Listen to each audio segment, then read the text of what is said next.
Friends, రాజకీయంగా ప్రతి అంశాన్ని వినియోగించుకొని ప్రత్యర్థిని దెబ్బతీయటం కోసం విమర్శలు చేసే ధోరణి ఆంధ్రప్రదేశ్లో విపరీతంగా పెరిగిపోయింది. ముఖ్యంగా ఏ రకమైన అంశమైనా దాన్ని రాజకీయ కోణంలో మలిచి రాజకీయంగా వినియోగించుకోవడానికే ప్రయత్నాలు సాగుతున్నాయి. ప్రధానంగా 2-3 అంశాలు చెప్పుకోవచ్చు.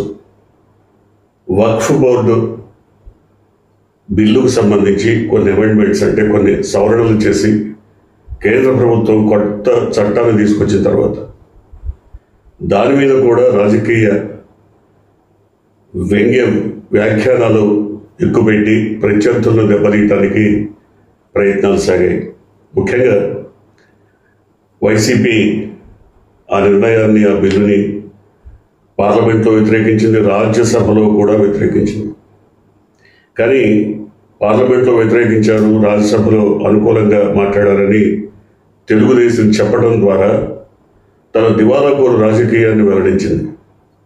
ముఖ్యంగా తెలుగుదేశం అయితే పూర్తిగానే ఆ బిల్లును సమర్థించింది, రాజ్యసభలో అయినా లోక్సభలో అయినా.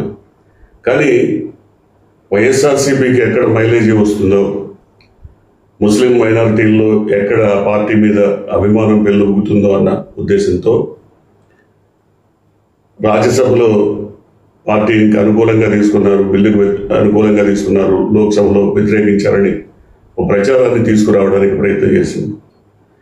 కానీ ఆ ప్రచారాన్ని పూర్తిగా వైసీపీ తిప్పికొట్టింది. తిప్పికొట్టడంలో కొన్ని కొత్త నిజాలను కూడా తెర మీదకి తీసుకొచ్చింది. ముఖ్యంగా 2014-19 మధ్య పుష్కరాలు పేరుతో, పుష్కరాల కోసం సుందరీకరణ పేరుతో అనేక దేవాలయాలను నేలమట్టం చేసినటువంటి ఘనచరిత్ర ఆనాటి చంద్రబాబు ప్రభుత్వానికి. 1-2 కాదు, ఒక్క విజయవాడలోనే దాదాపు 40-45 ఆలయాలను నేలమట్టం చేస్తే, రాజమండ్రిలో కానీ మిగతా ప్రాంతాల్లో కానీ కొన్ని వందల ఆలయాలకి ఈ దుర్గతి పట్టింది. అయితే ప్రజలు ఎక్కడ మర్చిపోలేదు, ఆ అంశాన్ని మనసులోనే గుర్తుపెట్టుకున్నారు. అయితే జగన్మోహన్ రెడ్డి వచ్చాక వాటిల్లో కొన్నింటిని పునరుద్ధరించిన మాట వాస్తవం. వాటిల్లో ఎన్ని పునరుద్ధరించారనేది వాళ్ళు కొన్ని లెక్కలు చెప్తున్నారు. ఆ లెక్కల మేరకు అవి అయినయా కాలేదా అని ప్రజలు నిర్ణయించుకోవాలి. అయితే కొన్ని స్పష్టంగా పునరుద్ధరణ జరిగిన మాట వాస్తవం. అంతేకాకుండా హిందూ మత ఉద్ధరణకు అనేక రకాల చర్యలు కూడా తీసుకున్నారు. ఉదాహరణకి ఇతర రాష్ట్రాల్లో, ఇతర దేశాల్లో కూడా ఆలయాలు నిర్మించడమే కాకుండా ఆంధ్రప్రదేశ్లో ఉన్నటువంటి లేదా పొరుగు రాష్ట్రం తెలంగాణలో ఉన్నటువంటి కొన్ని ఆలయాల జీర్ణోద్ధరణకు, అంటే పునరుద్ధరణకు, అంటే శిథిలమైపోతున్నటువంటి ఆలయాలను పునరుద్ధరించడానికి ఒక ప్రత్యేకమైన ట్రస్ట్ పెట్టారు, శ్రీవాణి ట్రస్ట్ అని పెట్టి. ఆ శ్రీవాణి ట్రస్ట్కి ఎవరైతే ఒక 10,000 రూపాయలు డొనేట్ చేస్తారో వాళ్ళకి ఇమ్మీడియట్గా విఐపి దర్శనం ఇప్పించడం, ఆ సొమ్ముని, ఆ రకంగా వచ్చినటువంటి సొమ్ముని ఆలయాల జీర్ణోద్ధరణకి, కొత్త ఆలయాల నిర్మాణానికి వినియోగించడం. ఎక్కడో ఎందుకు జమ్మూ కాశ్మీర్లో కూడా జగన్మోహన్ రెడ్డి పీరియడ్లో వెంకటేశ్వర స్వామి ఆలయాన్ని నిర్మించినటువంటి చరిత్ర ఉంది. ఇతర దేశాల్లో కూడా నిర్మించారు. అయితే హైందవ మత ప్రచారణ ఉద్ధరణకు, మత ప్రచారానికి ఆయన తన వంతు సేవలు అందించినట్టుగానే చెప్పుకోవాలి. కానీ అంతకు ముందు ఉన్నటువంటి 2014 నుంచి 19 ఉన్న ప్రభుత్వం కానీ, ఇప్పుడు నడుస్తున్న ప్రభుత్వం కానీ ఏం చేసింది ఆలయాల పునర్నిర్మాణానికి లేదా కొత్త ఆలయాల నిర్మాణానికి? ఏం చేసింది అంటే చెప్పుకోవడానికి లేదు. ఎక్కడా కూడా గొప్ప చరిత్ర కలిగినటువంటి అంశాలు ఏం లేవు. అలాగే ఏ అంశాన్నైనా రాజకీయంగా వాడుకుంటారంటానికి మరొకటి, ఉదాహరణకి ఒక పాస్టర్ మగడం. ఆయన తెలుగునాట చిరపరిచితుడైనటువంటి, సుపరిచితుడైనటువంటి పాస్టర్. చాలా లైవ్ డిబేట్స్లో తన వాదనా పటిమ ద్వారా ఎంతో మందిని ఆకట్టుకున్నటువంటి పాస్టర్. ఆయన మరణం వివాదాస్పదం అయింది. అయితే వివాదాస్పదం చేశారా లేదా వివాదాస్పదం అయిందా? ఒక రకంగా చెప్పుకోవాలంటే రాజకీయ వర్గాలే ఆయన మరణాన్ని వివాదాస్పదం చేశాయన్న విమర్శ ఉంది. ఎందుకని ఈ విమర్శ వచ్చింది అంటే, ఆయన సొంతగా ఆయన సోదరుడు కానీ, ఆయన భార్య కానీ, లేదా ఇతర కుటుంబ సభ్యులు కానీ ఆయన మరణాన్ని ఎక్కడ అనుమానించట్లేదు. అది అనుకోకుండా జరిగిన మరణంగానే భావించారు. కానీ రాజకీయ పార్టీలు, నాయకులు మాత్రం ఖచ్చితంగా అది హత్యేనని బల్లగుద్ది మరీ వాదిస్తున్నారు. నిజమేంటో తేలాలి. నిజానికి అది హత్య అయి ఉంటే ఖచ్చితంగా తేలాలి, దోషులకి శిక్ష పడాలి. అయితే అది హత్య కాకుండా సహజ మరణమే కనుక అయి ఉంటే ఇంత రగడ, ఇంత రచ్చ అనవసరం. దాని మీద కొన్ని వర్గాలు అయితే బహిరంగంగా ఊరేగింపులు, ప్రదర్శనలు చేశారు, హెచ్చరికలు చేశారు. కొంతమంది అయితే మరీ ఉద్రేకపడి ఆవేశపడిపోయి మేము వాడి సంగతి చూస్తాం, వీడి సంగతి చూస్తాం, లేకపోతే ఇలాంటి కొన్ని నాకు అవకాశం ఇస్తే ఏదో ఈ మతాన్ని ఇంకో మతాన్ని లేకుండా చేస్తాం లాంటి కొన్ని రెచ్చగొట్టే మాటలు కూడా మాట్లాడారు.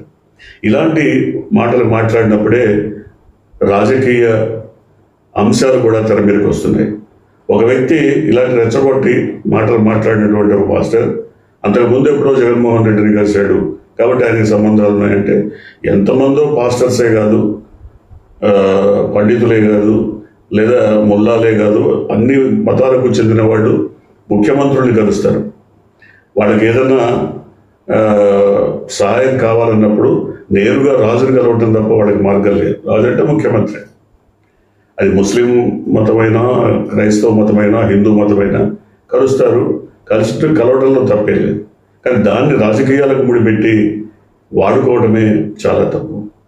ప్రధానంగా వక్ఫ్ బోర్డు విషయంలో కానీ, ఈ పాస్టర్ మరణం విషయంలో కానీ, లేదా ఇలాంటి అనేక రకాల అంశాలని తెర మీదకి తీసుకొచ్చి రాజకీయాలు జోడించి రాజకీయ అవసరాల కోసం వాడుకోవటమే పెద్ద ఒక అనైతిక చర్యగా కనబడుతోంది. ఎందుకంటే ముఖ్యంగా ఒక లౌకిక దేశం, ఒక సోషలిస్టు భావాలు ఉన్నటువంటి దేశం, సోషలిస్ట్ ప్యాటర్న్ని అనుసరిస్తున్నటువంటి దేశంలో ఈ రకమైన మతోన్మాదం రెచ్చగొట్టడం, మతాల మధ్య చిచ్చు పెట్టడం, ఇవన్నీ కూడా ఇంతకు ముందు దాదాపుగా ఒక దశాబ్ద కాలం క్రితం ఇంతగా రెచ్చిపోయిన పరిస్థితి లేదు.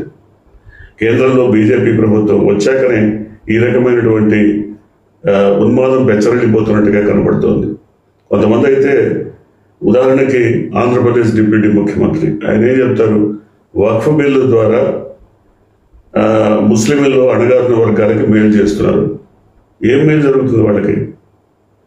ఏంటి మేలు జరిగేది?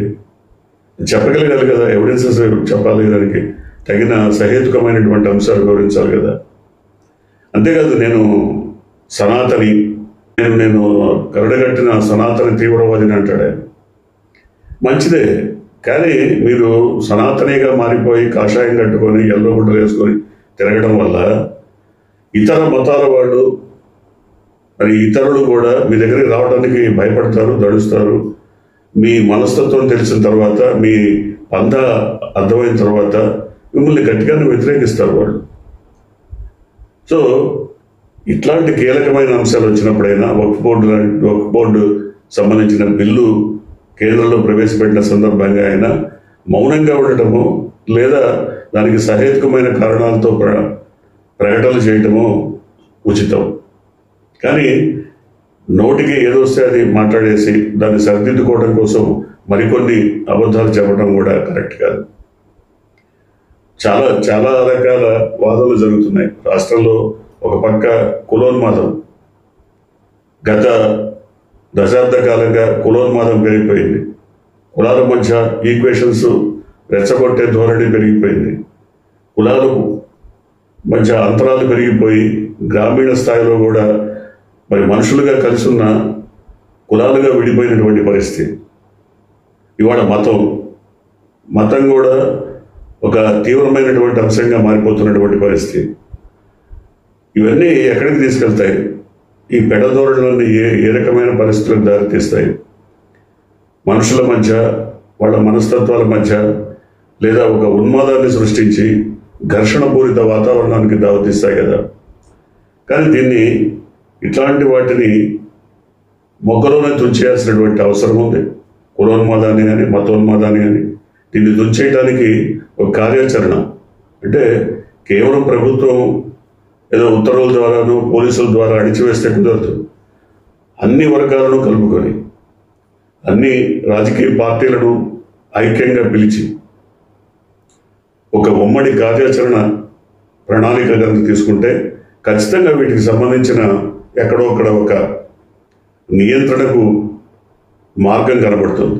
కానీ ఎంతసేపటికి ప్రతి అంశాన్ని రాజకీయంగా వాడుకోవాలి. ఎవరైనా తమ పార్టీ వాళ్ళు అరెస్ట్ అయితే వాళ్ళ కులాలను తీసుకొస్తారు, ఎదుటి పార్టీ వాళ్ళు అరెస్ట్ అయితే వాళ్ళ రాజకీయాలని తెర మీదకి తీసుకొస్తారు, మతాలను తీసుకొస్తున్నారు, కులాలను తీసుకొస్తున్నారు, ప్రాంతాలను తీసుకొస్తున్నారు.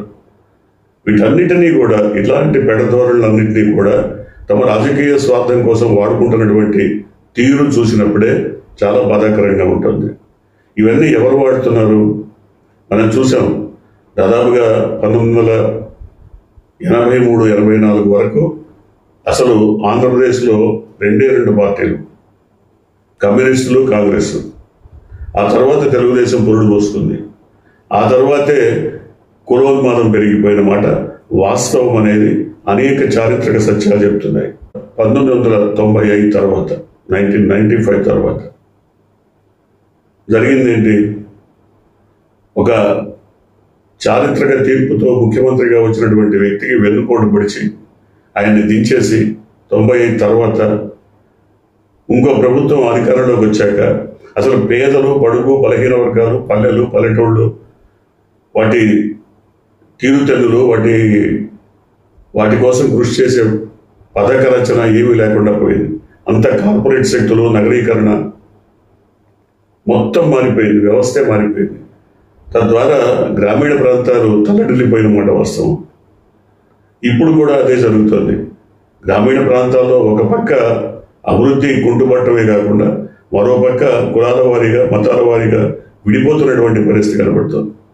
ఇదే ధోరణి కనుక పెరిగిపోతే అంతర్యుద్ధాలు తలెత్తేటువంటి ప్రమాదం ఉంది. కాబట్టి ఖచ్చితంగా ప్రభుత్వాలు పూనుకోవాలి, మిగిలిన రాజకీయ పక్షాలన్నీ కూడా కలిసి రావాలి.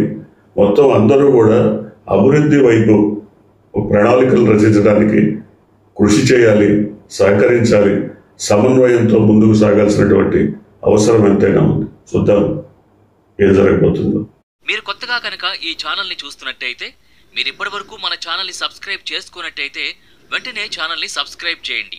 వెంటనే వీడియోని లైక్ చేసి షేర్ చేయండి. బెల్ ఐకాన్ని